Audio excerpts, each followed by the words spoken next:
A deadly motorcycle crash shutting down a busy intersection for much of the morning. We thank you for joining us at 6. I'm Brian Loftus. I'm Denise Valdez. This was a scene at Durango and Sunset. Metro Police telling us a motorcycle crashed into a Jeep right in the middle of the intersection. The 20-year-old rider was pronounced dead at the scene.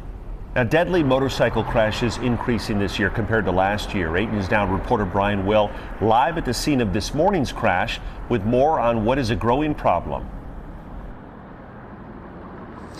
Good evening, Brian and Denise. This is the site of where that crash happened behind me in that intersection, and majority of these crashes do happen in intersections. And as we dug through the data, we found out some of the reasons for these crashes and what can be done to prevent some of them.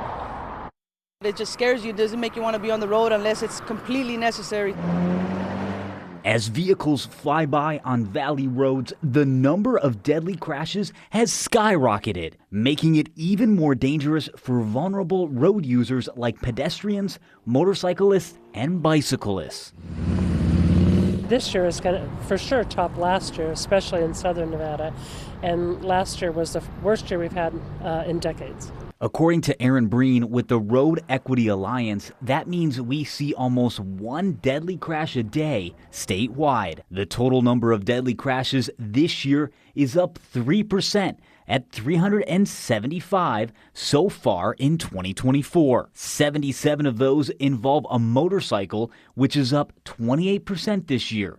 6 involve a scooter, ATV, or moped, and 13 involve bicyclists. Majority of the crashes are right here in Clark County. Breen says the most common causes are speed, impairment, and selfishness on the roads. It's this whole selfishness behind the wheel, that the road is only for you and you're the only one that matters.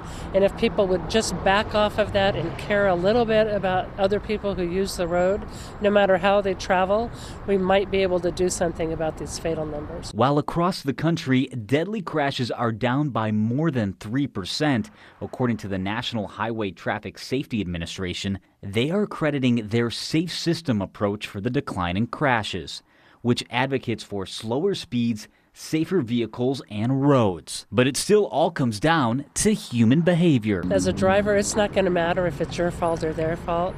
You still have to live with the fact that you took a life. There are some ways we can be safer when going through the intersection, and that includes when you're driving through an intersection like this one behind me. Keep your eyes peeled and clear one lane at a time. Of course, keep your eyes off that device and always look at the road. Reporting live on the west side of the valley, Brian Will, 8 News Now. Thank you, Brian. Well, the rise in e-bikes has also added to the danger on our roads. In fact, right now, the state does not enforce any registration or licensing requirements for e-bikes unless it exceeds a speed of 20 miles per hour. And there's also no helmet requirement for e-bikes either.